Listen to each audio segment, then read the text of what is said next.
සසුන් කෙත 1890 ගණන්වල සිදුවෙච්ච ඇත්ත කතාවක් කියන්නම්. නගරබදව ජීවත් වෙච්ච තරුණයෙක් හිටියා. ඔහුගේ නම බෙන්.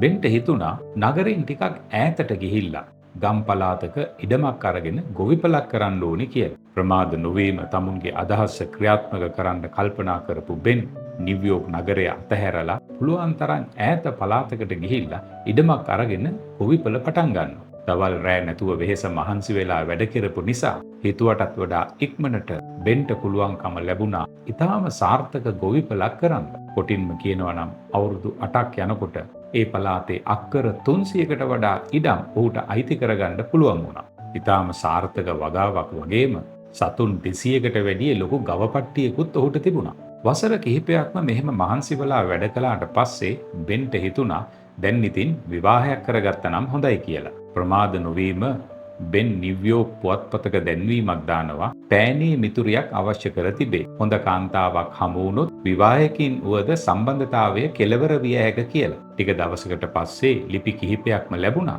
එක ලිපියකට බෙන්ගේ විශේෂ අවධානය යොමු වුණා. ඒ ලිපිය එවලා තිබුණේ මොලී කියලා තරුණියක් විසින්. බෙන් නොපමාවම මොලීට පිළිතුරු ලිපියක් ලියලා. ටික දවසක් ගියාම මොලීගෙන් නැවතත් බෙන්ට තව පිළිතුරු ලිපියක් ලැබෙනවා. කාලෙත් එක්කම දිගින් දිගටම සෑහෙන ලිපි ප්‍රමාණයක් දෙදෙනා අතරේ හුවමාරු වුණා. මේ විදිහට ටික දවසක් ගත වෙලා යනකොට මේ මිත්‍රත්වය ආදරයකට පෙරලෙනවා. ඊට පස්සේ ඔවුන් කල්පනා කරනවා ඔවුන් මුණ ගැහෙන්න ඕනේ කියලා. බෙන් ආරාධනා කරනවා මොලීට තමන් ජීවත් වෙන ගම් පළාතට එන්න කියලා. කතා කරගත්ත විදිහට දෙදෙනාම මුණ ගැසෙන ඒ විශේෂ දවස උදා වුණා. කල්තියාම ඇඳපළඳගෙන සූදානම් වෙච්ච බෙන් ඒ පළාතේ දුම්රිය ස්ථානයට ගියේ මොලීගේ මුහුණ දකින මහත් බලාපොරොත්තුවකින් හා ලොකු නොයිවසිල්ලකින්. හරියට වෙලාවට දුම්රිය ඇවිල්ලා වේදිකාවේ නතර කළාට පස්සේ බොහෝ අය මේ දුම්රියෙන් බහින්නයි දුම්රියට ගොඩ වෙන්නයි පටන් ගත්තා. මේ අතරේ බෙන්ගේ ඇස් එහෙම දුවනවා කෝ මොලී කියලා. එක පාරටම එක කාන්තාවක් වෙත ඇස් ගිහිල්ලා බෙන් කෑ ගහලා කියනවා මොලී මම මෙහෙ එන්න කියලා. මොලී හැරිලා බලලා තමුන්ගේ නම කියලා කෑ ගහන ඒ තරුණයා වෙත දුවගෙන ඇවිල්ලා ඔහුගේ අත් දෙක අල්ලගෙන ඔබ දන්නවද මොලී ඉස්සල්ලාම බෙන්ගෙන් ඇහැව්වේ මොකක්ද කියලා? ඒ තමයි ඔයා කොහොමද මාව අඳුනගත්තේ? එක පාරටම බෙන් තමුන්ගේ කබායේ පිටිපස්සේ සාක්කුවට අත දාලා මොලී එවපු ඒ ලියුම් මිටියම අතට අරගෙන පෙන්නලා කියනවා මේකෙන් තමයි මං ඔයාව අඳුනගත්තේ කියලා. තරමක් පුදුමයටපත් වෙච්ච මොලී අහනවා මේවවල තියෙන්නේ මගේ අත්තකුරු විතරනේ. මගේ ඡායාරූප නැහෙනි කියලා. එතකොට බෙන් උත්තර දීලා කියනවා නෑ මේ හැම වචනයක් ඇතුළෙම ඔයාගේ පින්තූරයක් තියෙනවා කියලා. බෙන් කොයිතරම් ආදරෙන් උනන්දුවෙන් මොලීගේ ලිපි කියවුවද කියනවා නම් සමහර දවස්වලට දෙතුන් වතාව එකම ලිපිය කියවනවා. ආදරෙන් එහෙම කියවන්න මොලී ගැන ඇත්තම පින්තූරය බෙන්ගේ හදවතේ බෙන්ටත් නොදැනුවත්වම ඇඳිලා තිබුණා. ඒ නිසා තමයි එදා සිය ගණනක් සෙනග අතරේ බෙන්ට මොලීව හරියටම අඳුනගන්න පුළුවන් වුණේ. බයිබලය කියලා කියන්නේ දෙවියන් වහන්සේ ඔබට දීපු ආදර හසුනයි.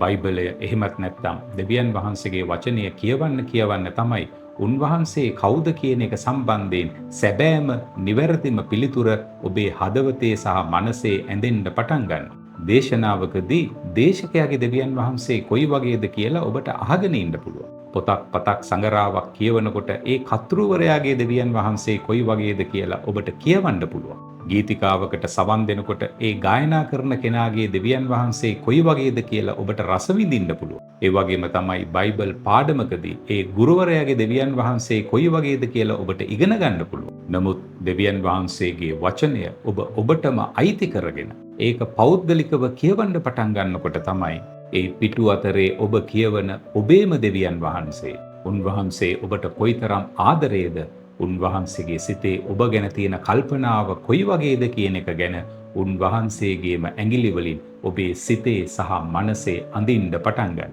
බෙන් කොච්චර ආදරෙන් මොලීගේ ලිපි කියවුවද කියනවා නම් ඒ ලිපි අතරේ තිබුණු හැම වචනයකටම පුළුවන් වුණා මොලී ඇත්තටම කොයි වගේද කියන එක පිළිබඳව හරිම නිවැරදි පින්තූරය බෙන්ගේ හදවතේ අඳින්න.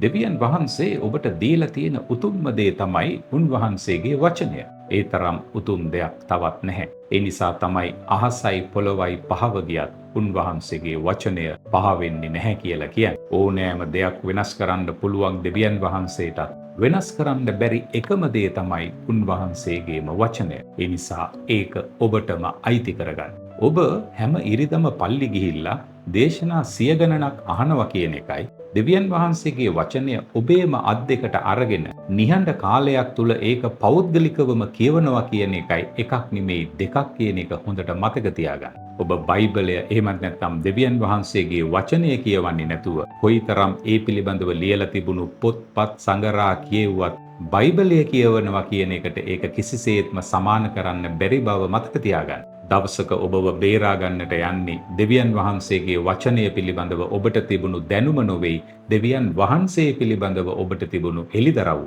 පරිස්සම් වෙන්න.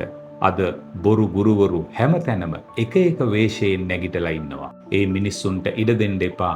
දෙවියන් වහන්සේ පිළිබඳව එක එක විකාර පින්තූර ඔබේ මනසේ අඳින්න.